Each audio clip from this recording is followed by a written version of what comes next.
नमस्कार, मेरे YouTube पर आने के लिए धन्यवाद।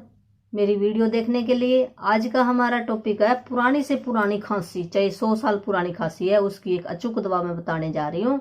भी हमने करना क्या है, इसके अंदर मुलट्ठी का एक टुकड़ा ले लेना है 1 इंच का, 2 काली मिर्च ले लेनी है और मिश्री का एक छोटा सा टुकड़ा ले लेना है। इन तीनों को मुंह में रख के हमने चूसना है खाली पेट।